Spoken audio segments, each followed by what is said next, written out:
Primeiro volume da obra: O poder do magnético. Faraó foi considerado um dos deuses do seu tempo. Deixou obras, deixou encantos e maravilhas que ainda reflorescem até hoje, como relíquias daquelas eras primitivas de seu reinado de encanto. Era um preto muito mau e desenvolveu a sua grande obra de magnetismo, que era a força inspirada dos deuses de outrora, na conquista dos soberanos e dos vultos que mais resplandeciam. Faraó brilhou com o seu grande dom magnético, despontado pelos segredos dos bichos. Naquele tempo, as vestes eram todas diferentes das de hoje. Eram feitas de pele de bichos. E Faraó, como era grande sábio, usava vestimentas que levavam tudo quanto era peles e pelos dos bichos daquele tempo.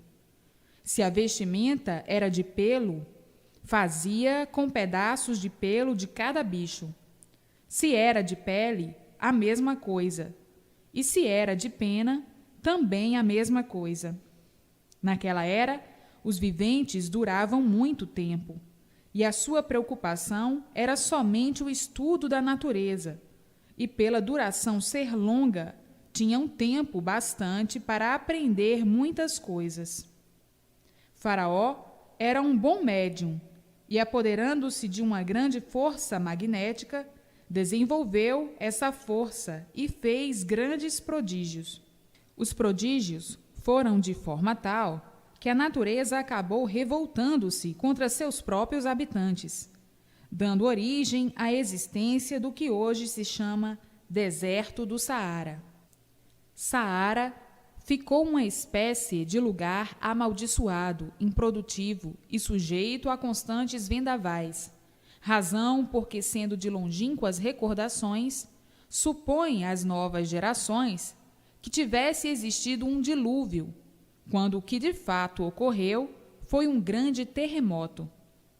É por isso que de quando em quando costumam encontrar ali esqueletos de bichos monstros enterrados, e as novas gerações passam a conhecer a existência longínqua de mastodontes, que ninguém atualmente tem conhecimento. Por tudo isso ter acontecido, é que costumam dizer erroneamente que o mundo já se acabou em água. É que noutros tempos não havia condução, não se cogitava de andarem descobrindo terras, para que tivessem contatos com outras nações e outros lugares. Viviam todos isolados, viviam todos de per si.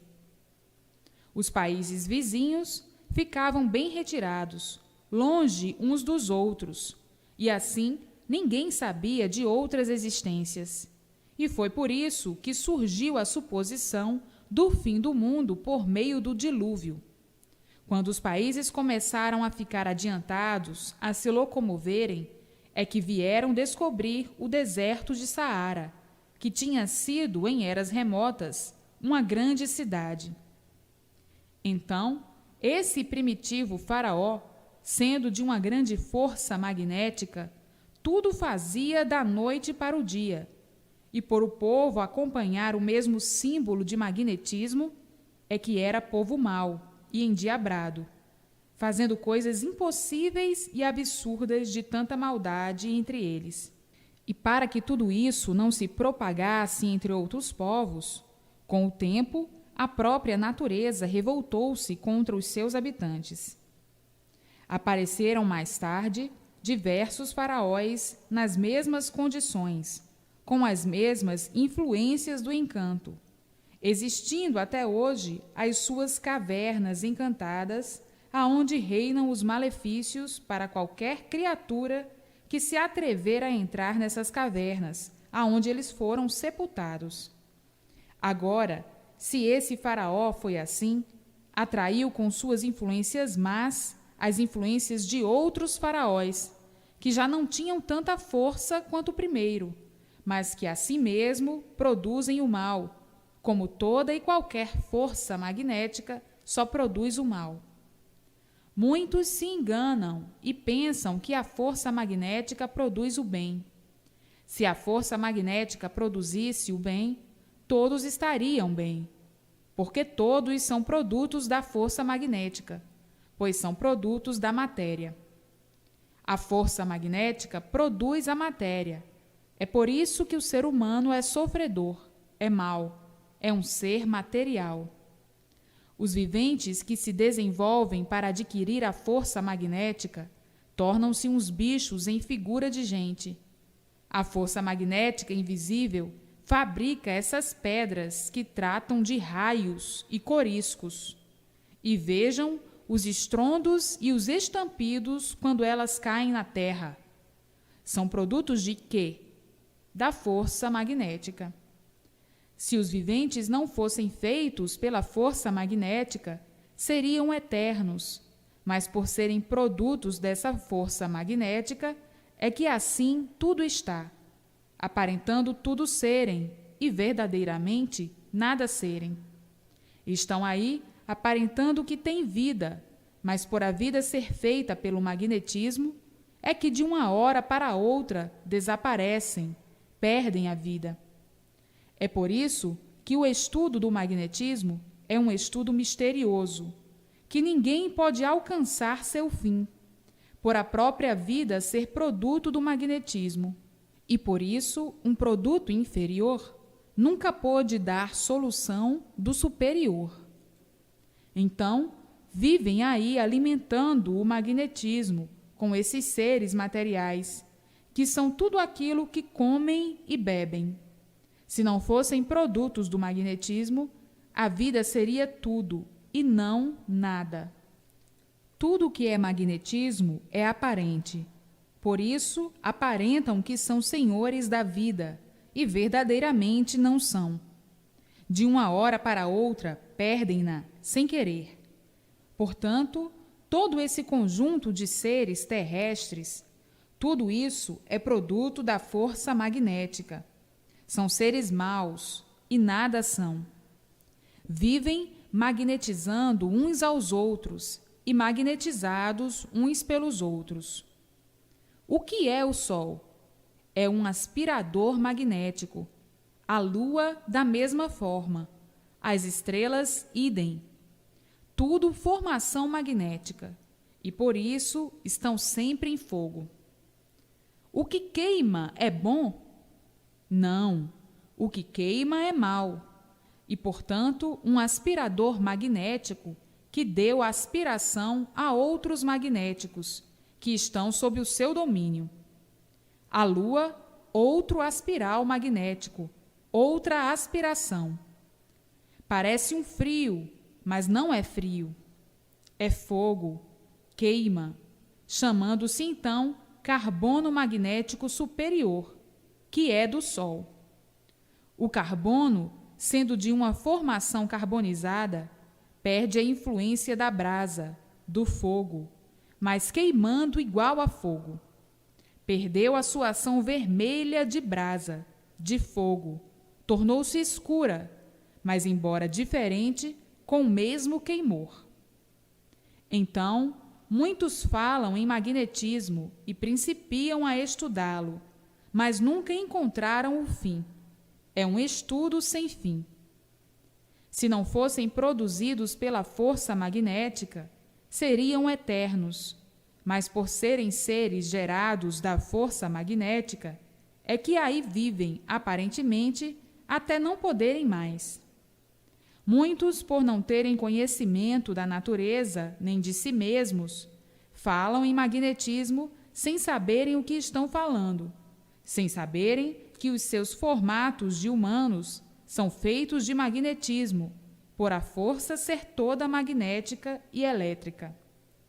O frio mata, por ser a força magnética do carbono. Por isso, a noite é escura, é do carbono, formada do resíduo da apuração da formação do Sol.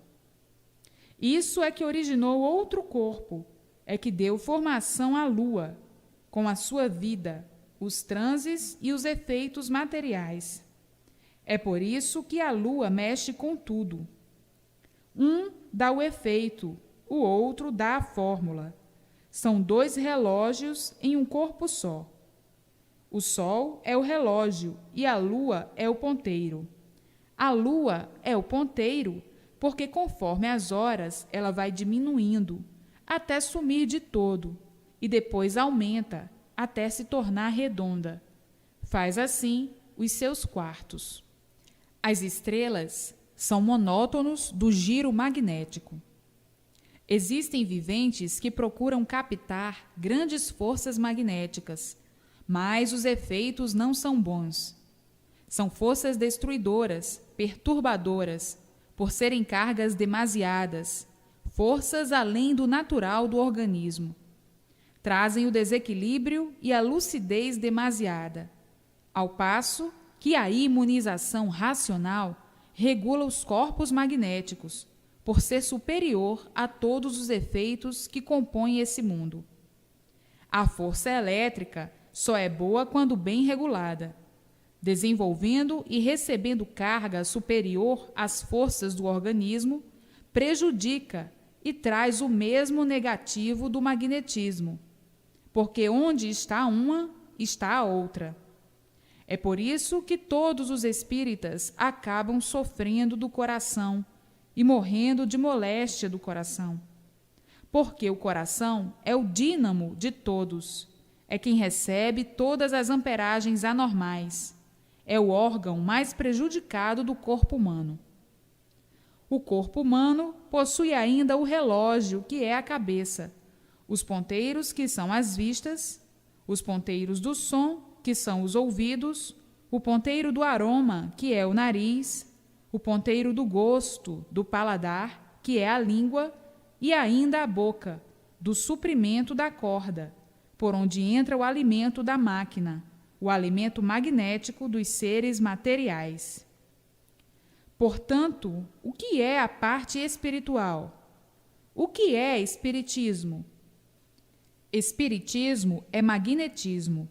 São do mesmo ramo, com diferença que a matéria, uma parte é visível e a outra invisível. Por ser magnetismo, é que o espiritismo nunca passou disso, sempre encerrando tudo no infinito, misteriosamente, não passando de um entupimento que atrasa o mundo desde longas eras e veteranos séculos, mantendo sempre o sofrimento desse mundo e cada vez pior. E os viventes, incautos ao conhecimento verdadeiro das coisas, admitindo-o como uma coisa de grande superioridade, muitas vezes sofrendo por causa do espiritismo, e com o tempo descrendo e fazendo os outros descrerem também, por chegarem à conclusão de que o espiritismo é como outro credo de ciência caduca. Se não fosse caduca, já há muito que todos no mundo estariam certos, por o espiritismo acertar todos com a sua força, com o seu poder, com o seu equilíbrio de potentado. Mas, por tudo isso ser da parte elétrica e magnética, é que nunca puderam chegar à conclusão das coisas claras, provadas e comprovadas, como muitos desejariam que fosse, para então poderem admitir. E por isso uns tantos admitem e assim vão aventurando, caducando e sofrendo. E outros tantos não admitem, dizendo que ruim por ruim é melhor ficarem como estão. Esses caducos dizem que já vêm encarnando e desencarnando no espiritismo desde o princípio desse mundo. Ora, o mundo já é muito antigo, então eram já para nascerem pelas reencarnações dos espíritos, sábios, perfeitos e puros, e quando acaba, nascem ao contrário, cada vez piores, cada vez feras mais bravias. Tudo isto é preciso aprender, e a verdade é que são maus, ruins, desumanos, selvagens e verdadeiras feras. Isto é para os caducos que ainda vivem sonhando com a fruta da ilusão, para esses cegos de olhos abertos que não sabem divulgar nem o que estão vendo, por serem produto do magnetismo. seres magnéticos, magnetizados e magnetizando. Isso se dá com os viventes que vão sendo magnetizados pelas coisas que estão enxergando, mas que não sabem divulgar o porquê dessas coisas. Então, costumam dizer que estão sugestionados, que vivem dominados pela autossugestão, produto da sujeira, porque da sujeira são. Qual é a origem do ser humano? O que é espermatozoide? É um líquido com semelhança de goma, evidência de que são mesmo produto da sujeira, e por isso admitindo como bom tudo quanto é asneira, e por tal são dominados, tendo na sugestão e autossugestão a ilusão do que pensam que serve e que é bom. E assim, sendo a vida composta de seres magnéticos, pelos seus efeitos é que vive o mundo nessa confusão há muito, onde nunca as filosofias puderam embargar o sofrimento, pois as seitas e filosofias são todas feitas pelos magnetizadores, que são os seres humanos. E por isso, quanto mais filosofias, mais sofrimentos, como assim, de há muito, o mundo vem sentindo. Qual foi a filosofia que trouxe ao mundo o bem, a paz e a felicidade de todos? Nenhuma, porque tudo isso é efeito magnético. E por ser efeito magnético, é que o mal sempre se multiplicou, vem sempre aumentando e não diminuindo. Portanto, vejam que aí ainda não está a verdade como muitos pensam, por estarem magnetizados por esta ou aquela filosofia. O magnetismo é de uma força tal, tão natural, por ser da natureza de todos, que os viventes estão magnetizados por isto ou por aquilo e não dão por ela, devido à natureza ser magnética. Falam em bem, falam em bom, mas tudo é passageiro. Tudo é passageiro por ser produto magnético, produto dos efeitos magnéticos e da origem magnética. Então pergunta o vivente: e no Espiritismo não está a verdade? Digo eu, não. A palavra já está dizendo, em experiência. É o que quer dizer Espiritismo, por ser do mesmo conjunto magnético, seres invisíveis da formação elétrica e magnética que compõem o conjunto da formação do mundo, com a diferença de serem seres invisíveis ou corpos invisíveis, como o vento. O vento é um corpo invisível. Sentem-no, mas não o enxergam. É poderoso. E assim, outros gases e outras coisas que existem da mesma ramificação, como a eletricidade, que é um corpo poderosíssimo, mas invisível. Sentem-na, mas não a enxergam. Existe, assim, a parte magnética visível e a parte magnética invisível. Por exemplo, um vento mau é invisível, mas por sua grande carga magnética só produz o mal. A eletricidade é invisível, mas com sua carga muito forte mata o vivente, carboniza-o. Portanto, existem corpos magnéticos visíveis e invisíveis, assim como tem corpos elétricos visíveis e invisíveis. E a luz elétrica é um corpo elétrico visível. Agora, o vivente que não tem instrução de coisa alguma, aceita tudo e não sabe nunca o que diz, vivendo muitos assim, magnetizados pelo Espiritismo, e pensando que no Espiritismo está a verdade das verdades. Se no Espiritismo estivesse a verdade das verdades, já há muito todos teriam a solução perfeita do mundo, pois se o dono do mundo fosse um espírito, este, de longos tempos, teria dado essas soluções do princípio e fim do mundo. E seriam todos governados por espíritos, teriam que obedecer, se no Espiritismo estivesse a verdade das verdades que erroneamente apregoam. Por os homens da ciência não encontrarem apoio no Espiritismo, é que colocam-se sempre superiores ao Espiritismo. E por isso quem governa são os homens, e não os espíritos. Os espíritos obedecem às leis dos homens, e não os homens obedecem às leis dos espíritos. Pois desde muito ficou constatado que a lei do Espiritismo é uma lei caduca, para quem quiser ficar caducando com semelhante filosofia ou antropolosofia. Antropolosofia quer dizer atropelado por uma ciência misteriosa, sem princípio e sem fim, mais adequada a maus resultados do que a bons, por não estar definida, vivendo os espíritas sempre em experiências, e errando mais do que acertando. Eis a razão dos fracassos dos adeptos do Espiritismo. Existem muitos viventes que, por não conhecerem, pensam e julgam que a imunização racional seja espiritismo. A imunização racional é diferente do espiritismo, como da água para o vinho. É de outro plano superior, que é a parte racional, de onde o vivente, ligado pela imunização, recebe tudo o que precisa. É imunizado por ser da parte racional. Se fosse da parte espiritual, receberia a espiritualização.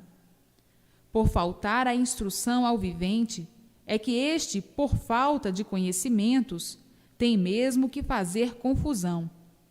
A imunização racional não pertence à parte magnética e elétrica, é de um mundo superior a esse. É feita diretamente da planície racional, que fica muito acima do Sol. O imunizado está ligado a este aqui de cima, por meio da imunização, que dá ao vivente todo o esclarecimento perfeito de qualquer coisa. Uma vez imunizado, está a par de tudo, sendo, portanto, muito diferente da espiritualização. A espiritualização é aí desse conjunto elétrico e magnético, desse globo, desse mundo. É por isso que a espiritualização é falha e a imunização é perfeita e não falha. Todas estas explicações, de muitos jeitos, são necessárias, pois para muitos uma insignificante explicação é quanto basta para compreenderem tudo, e outros precisam de diversas formas de explicações para chegarem à mesma compreensão. Uns tantos têm instrução suficiente para compreenderem e alcançarem as coisas depressa, com poucas palavras, e outros tantos, sem instrução, precisam de explicação de diversas formas para chegarem à mesma conclusão. E esta escrituração é feita para todos, para os que sabem e para os que não sabem, para os que têm instrução e para os que não têm. Querem saber o que representa a imunização? Representa muitas coisas. Em primeiro lugar, a salvação eterna. Em segundo lugar, o saber completo de todo o seu ser, dos seres, do mundo e assim sucessivamente. Portanto, quem conhece o que é imunização, considera o Espiritismo como uma coisa sem importância.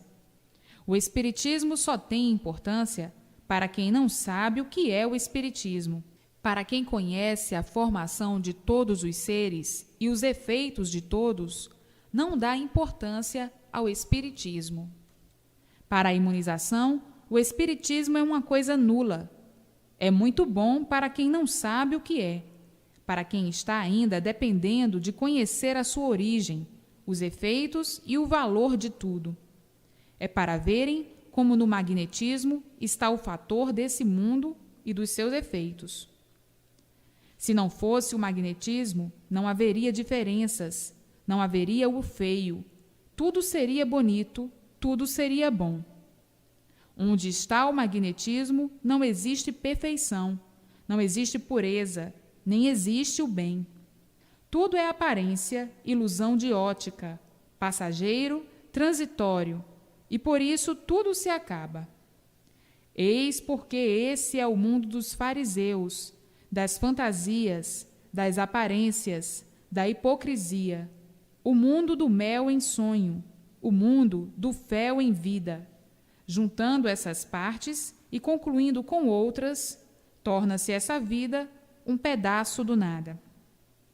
Por que é um pedaço do nada? Porque o mundo nada é, e nada sendo, os viventes nada mais têm que um pedaço do nada. Tudo brilha aparentemente, mas por a vida nada ser, por o mundo nada ser, vale tudo e não vale nada, ou vale tudo aparentemente.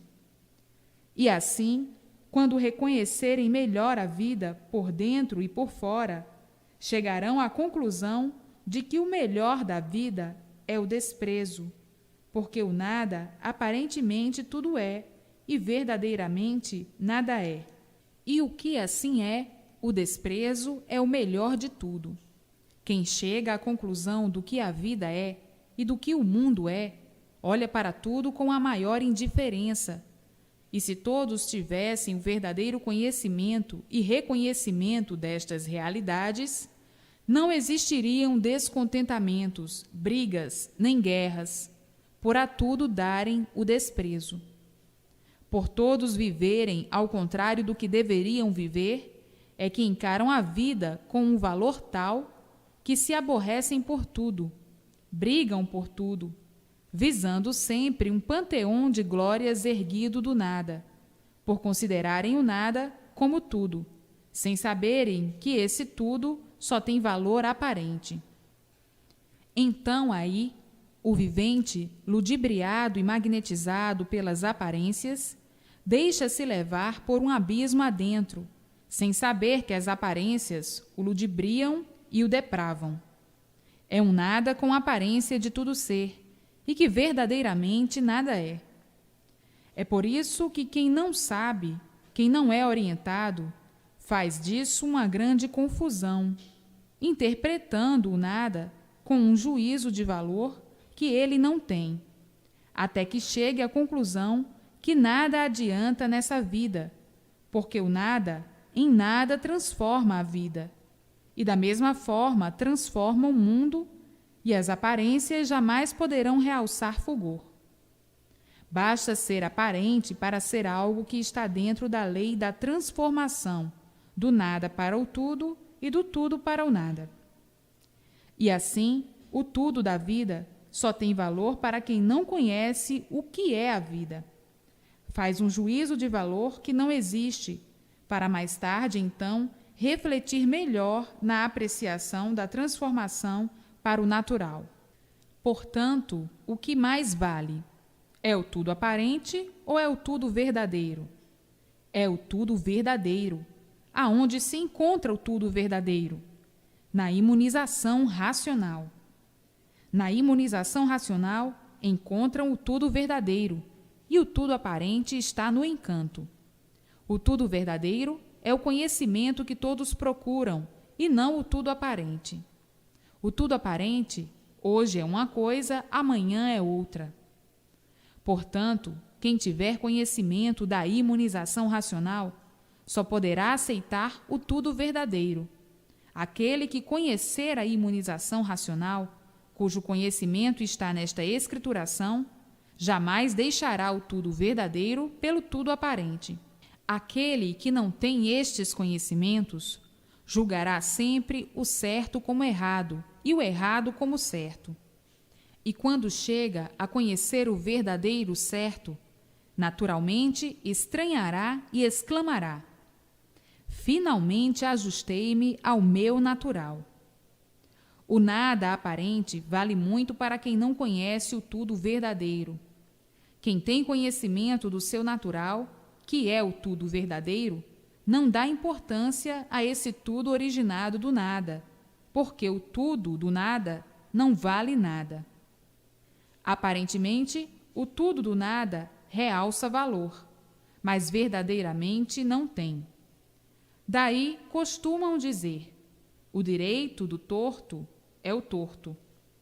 Se tortos não fossem, não dependeriam de aprender para acertar, aprendendo sempre errado, e o vivente errando, torcendo o direito definitivamente.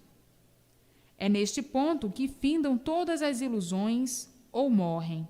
Está aqui explicada a vida daqueles que conhecem tudo somente aparentemente e desconhecem o tudo verdadeiro, por ignorarem a sua origem natural.